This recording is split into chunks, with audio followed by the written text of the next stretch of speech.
The wine was warm, sticky. It clung to my scalp as it dripped down my temple, past my cheek, tracing the lines of restraint carved into me over years. Her sisters laughed first, then her friends. She didn't laugh, she smirked. "A joke," they said. "Lighten up," someone whispered.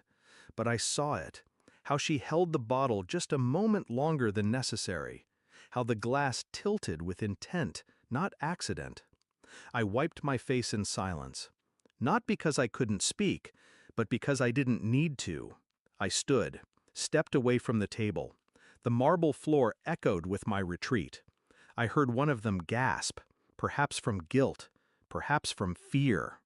10 minutes later, the gate creaked open. 3 men in suits stepped into the living room. She laughed again when she saw them, but this time no one else did. It hadn't always been like this. There was a time she looked at me like I was the only thing that made sense.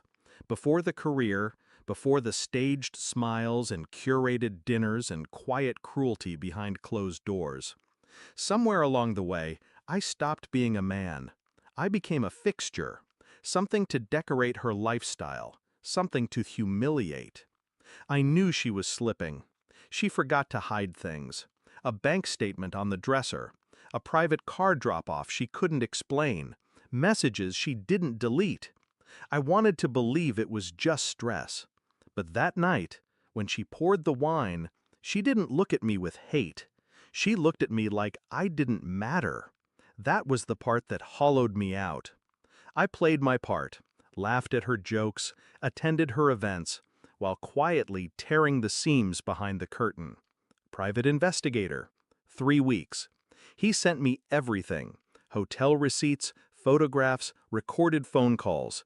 His name was Damon, a married man, a lawyer, partner at the firm she pretended to hate. There were dinners, weekend trips, gifts she never brought home, conversations that weren't just intimate, they were cruel. She talked about me like I was a child, incapable, pathetic.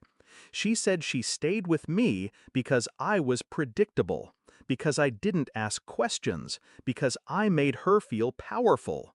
She didn't know the difference between quiet and weak. I documented everything, not for court, for control. Because some betrayals don't need punishment, they need exposure. The 3 men in suits weren't strangers. They were auditors, internal affairs, corporate intelligence, sent by me. Because Damon wasn't just a married lawyer, he was also her company's legal consultant, and I'd recently become a silent partner. I handed them a folder. They opened it in front of her. Her smile twitched when she saw her own signature, contracts she denied ever signing, invoices she thought were buried. She looked at me. Finally, really looked. "You did this?" she whispered. I didn't answer, just blinked. The lead auditor turned toward her. "Ma'am, we'll need you to come with us." Her friends started backing out. Her sisters stared in silence.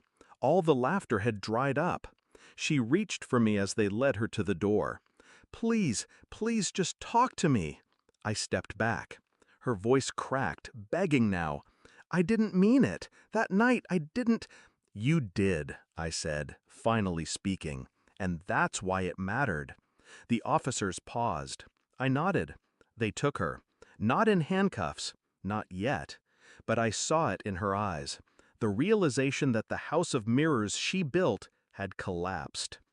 I sat back down at the table. The wine bottle still stood, nearly empty. I poured myself a glass, lifted it, to no one in particular, and drank. They asked if I wanted to press charges. I said no. Let her drown in silence. Let her explain herself to boardrooms and lawyers and a man whose marriage she shattered. That would be enough. I moved out the next morning. No warning, no note, just absence. People talk. Some say I was too cold. Others say I must have loved her once. They're all wrong. I didn't love her. I loved the version of her I imagined when she held my hand and said we were in this together. She killed that version long before the wine ever touched my face. The real her? She poured that glass herself. And now, she can drink alone.